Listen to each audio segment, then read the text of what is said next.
ആലുവയിൽ 12-കാരിയെ കാണാതായ സംഭവത്തിൽ പ്രതിക്കെതിരെ പോക്സോ വകുപ്പ് ചുമത്താൻ പോലീസ്. ഓച്ചിറ സ്വദേശി അഭിജിത്തിനെയും പെൺകുട്ടിയെയും ഇന്നലെ പൂനെയിൽ നിന്നും കണ്ടെത്തിയിരുന്നു. ഈ മാസം 25-നാണ് പെൺകുട്ടിയെ കാണാതായത്.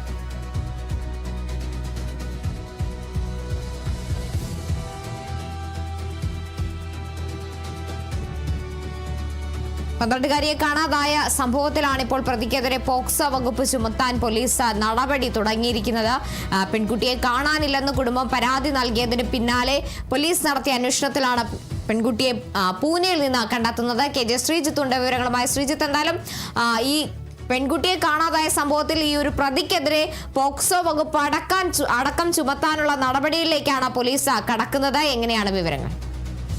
തീർച്ചയായും കാർത്തു, കഴിഞ്ഞ 25-നാണ് 12-കാരിയെ ആലുവയിൽ നിന്നും കാണാതാകുന്നത്. വീട്ടിൽ നിന്നും സുഹൃത്തിന്റെ വീട്ടിൽ പുസ്തകം വാങ്ങാൻ ഇറങ്ങുന്നു എന്ന് പറഞ്ഞ് വീട്ടിൽ നിന്നും ആ പെൺകുട്ടി പുറത്തുപോയതാണ്. പിന്നീട് അത് കാണാതാവുകയും പരാതി നൽകുകയും ചെയ്തിരുന്നു. ആ പരാതിയുടെ അടിസ്ഥാനത്തിൽ പോലീസ് നടത്തിയ അന്വേഷണത്തിലാണ് ഇന്നലെ ഈ പെൺകുട്ടിയെയും അതോടൊപ്പം തന്നെ ഒപ്പമുണ്ടായിരുന്ന ഒരു പ്രതിയെയും പോലീസ് പിടികൂടിയത്. അതിനുശേഷമാണ് ഇപ്പോൾ ആ പെൺകുട്ടിയെ ഇന്ന് തന്നെ നാട്ടിലെത്തിക്കാനുള്ള നീക്കത്തിലാണ് പോലീസ്. അതിനോടൊപ്പം തന്നെയാണ് ഇപ്പോൾ ഏറ്റവും പ്രധാനപ്പെട്ട നീക്കവും പോലീസിന്റെ ഭാഗത്തു നിന്നുണ്ടായിരിക്കുന്നത്.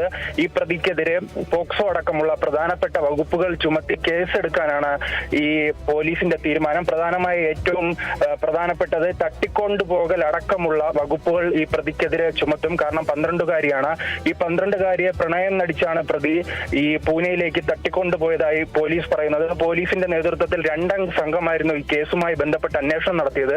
ഈ കേസിന്റെ അന്വേഷണത്തിൽ സൈബർ സെല്ല് പ്രധാന പങ്കുവഹിച്ചതായും പോലീസ് അവകാശപ്പെടുന്നുണ്ട്. പ്രത്യേകിച്ച് ഈ മൊബൈൽ കേന്ദ്രീകരിച്ച് നടത്തിയ അന്വേഷണത്തിലാണ് ഈ പ്രതി പിടിക്കപ്പെട്ടിരിക്കുന്നത്. ആദ്യം ഈ പ്രതിയുടെ മൊബൈൽ മംഗലാപുരത്തും ധാരാവി, ഗോവ അടക്കമുള്ള സ്ഥലങ്ങളിൽ ഈ മൊബൈലിന്റെ സിഗ്നൽ കാണിച്ചിരുന്നു. അതിന്റെ അടിസ്ഥാനത്തിൽ കേരളത്തിൽ നിന്നും 2-അംഗ പോലീസ് സംഘം ഈ ധാരാവിയിലും അതോടൊപ്പം തന്നെ പൂനെയിലും എത്തി അന്വേഷണം നടത്തുകയായിരുന്നു. ആ അന്വേഷണം നടത്തിയ പശ്ചാത്തലത്തിലായിരുന്നു പ്രതിയെയും അതോടൊപ്പം തന്നെ പെൺകുട്ടിയെയും പിടികൂടിയിരിക്കുന്നത്. എന്തായാലും പ്രതിക്കെതിരെ ഈ ഓച്ചിറ സ്വദേശിയായ ഈ പ്രതിക്കെതിരെ ഗുരുതരമായ കുറ്റകൃത്യങ്ങൾ ചുമത്തി വകുപ്പുകൾ ചുമത്തി കേസെടുക്കാനാണ് നിലവിൽ പോലീസിന്റെ തീരുമാനം.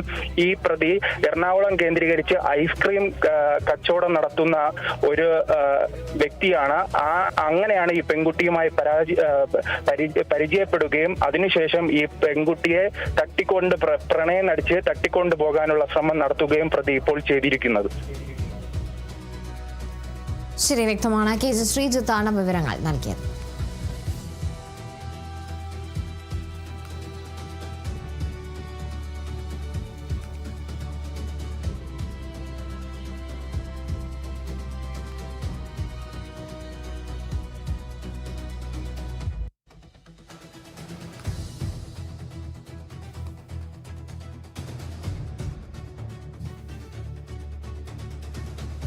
പാക് അധിനിവേശ കശ്മീരിലെ പ്രക്ഷോഭകരെ തള്ളിപ്പറഞ്ഞ പാകിസ്ഥാൻ. പ്രക്ഷോഭകരെ സൈന്യം വെടിവെച്ച് കൊല്ലുന്നതിനെ പ്രതിരോധ മന്ത്രി ഖോജ ആസിഫ് ന്യായീകരിച്ചു.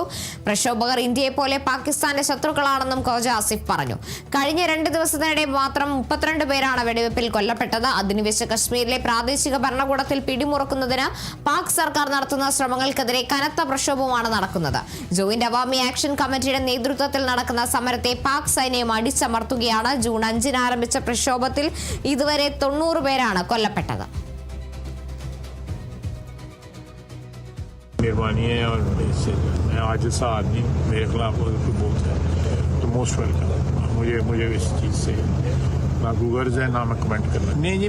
मेरा नहीं ख्याल कोई डायलॉग होगा जो जिस तरह मैं फिर दोबारा कहूँगा कि मैं इनको हिंदुस्तान के साथ जो है ना लोगों को ब्रैकेट करता हूँ, उसी ज़ुमरे में इस्तेमाल को शुमार करता हूँ जिसमें हम हिंदुस्तान को दुश्मनों की सफ़ में देखते हैं। ये लोग भी पाकिस्तान दुश्मन हैं।